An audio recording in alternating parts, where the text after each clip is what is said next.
Dans la prochaine capsule, on va continuer à faire ensemble les exercices supplémentaires qui passent d'une table de valeur, trouver une règle et construire le graphique.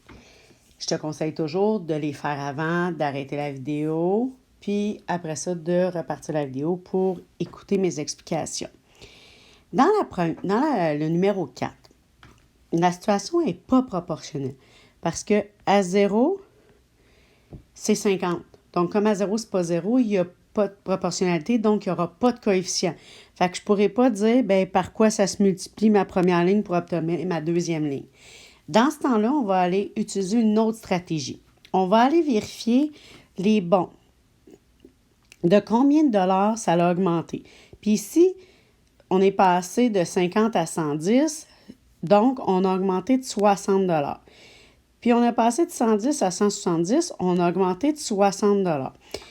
Mais là, ce qu'il faut vraiment faire attention, c'est d'aller toujours vérifier, est-ce que c'est pour une heure? Donc, on a augmenté d'une heure, on a augmenté d'une heure. Donc, ce que je viens de trouver, c'est le taux unitaire parce que je viens de trouver que le coût par heure, donc c'est 60 dollars pour une heure de travail.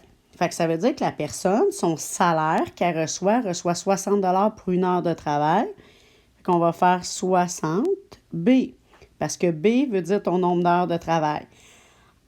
Fait que ça veut dire que ce qu'on met devant la variable, c'est toujours ton taux unitaire. Ensuite, là, on n'a pas fini parce qu'à 0, on n'est pas à 0. Donc, si je remplaçais 60 fois 0, ça donnerait 60 et non 50. Fait que pour que ça donne 50, il faut que je l'ajoute. Fait que ce que je dois ajouter, c'est toujours ce qu'on retrouve à 0 heure travaillée. Donc là, si je le fais, si je fais 60, je remplace mon B par 0, ça fait faire 60 fois 0, ça donne 0. Plus 50, ça me donne bien 50. Après ça, je dois me valider. Je dois vérifier si ce que j'ai dit est bon. Fait que là, je vais toujours prendre la règle. Donc, j'ai trouvé que le coût, c'est 60B plus 50. Comment je fais pour me vérifier? Donc, ça, c'est pour te vérifier.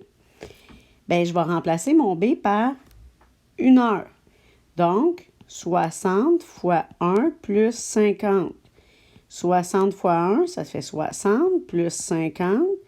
60 plus 50, ça fait bien 110. OK, parfait, c'est bon. Et là, pour être vraiment sûr, je ferai le deuxième. Je ferai 60 fois 2, ça fait 120. 120 plus 50, ça fait 170. Donc, je sais que j'ai trouvé la bonne règle. Mais tu n'es pas obligé, quand tu fais ta vérification, de l'écrire au long. Mais moi, je te conseille de toujours la faire pour t'assurer que tu as trouvé la bonne règle avant de continuer. Ensuite, pour trouver pour 3 heures de travail, on a deux méthodes. Soit qu'on utilise notre règle qu'on a trouvée, qui est 60B plus 50. Donc, 60 fois 3 plus 50. Ce qui me donne 180 plus 50. Et 180 plus 50 me donne 230. Donc, je peux écrire 230.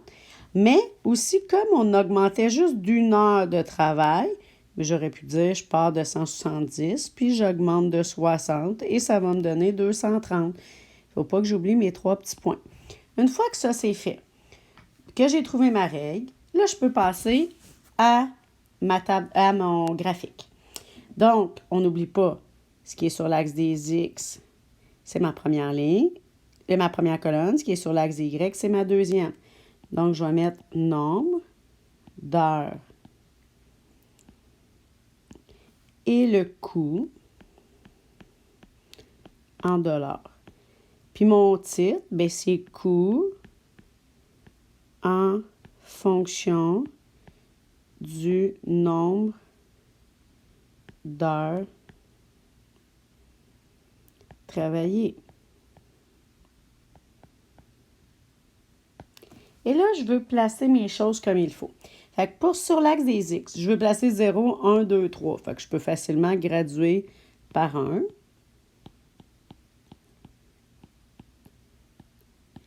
Mais sur l'axe des Y, je voudrais être capable de placer 50, 110, 170, 230, puis pas de points à peu près. Je veux être vraiment précis. Fait que dans ce temps-là, ce que je te conseille, c'est de commencer à 50, puis après de monter par 60, parce que nos bons sont de 60. Mais là, si on fait ça, notre premier bon va être de 50, puis tous les autres, on va être de 60. Pour cette raison-là, on va mettre une coupure d'axe entre le 0 et le 50 pour dire le premier bon, il ne sera pas comme les autres. Fait que si je fais 50, après 110, 110 plus 60, là, je vais être à 170. 170 plus 60, je vais être à 230. 230 plus 60, 290. 290 plus 60, 350. 350 plus 60, 410. 410 plus 60, 470. Et là, je vais être capable facilement de placer mes points.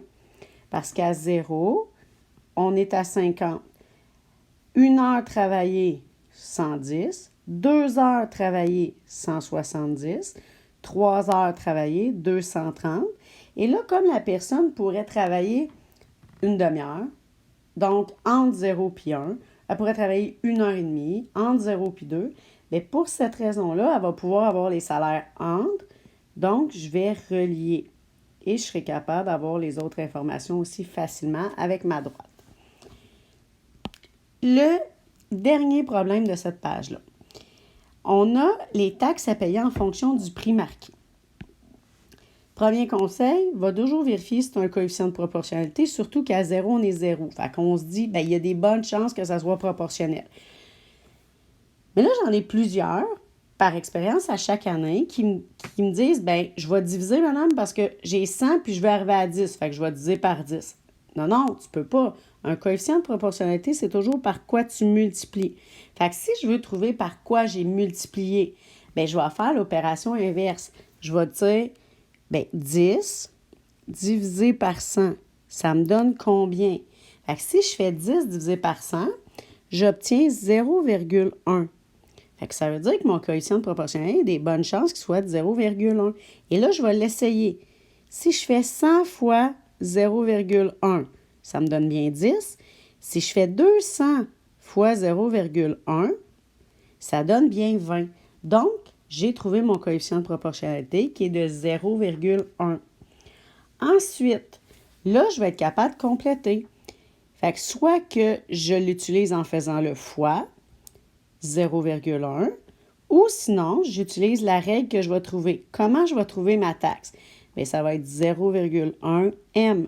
Fait que si je veux calculer, je pourrais dire les taxes, c'est 0,1 fois le montant. Fait que 0,1 fois 300, ça me donne 30 $ de taxes.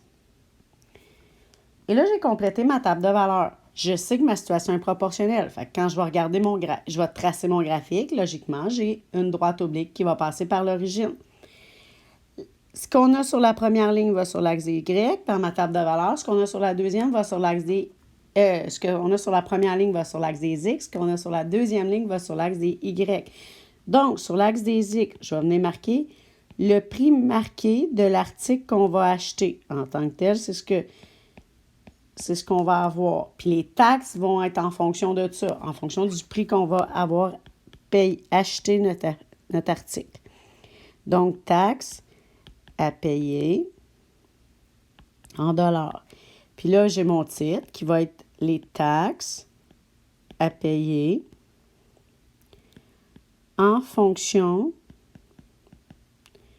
du prix marqué.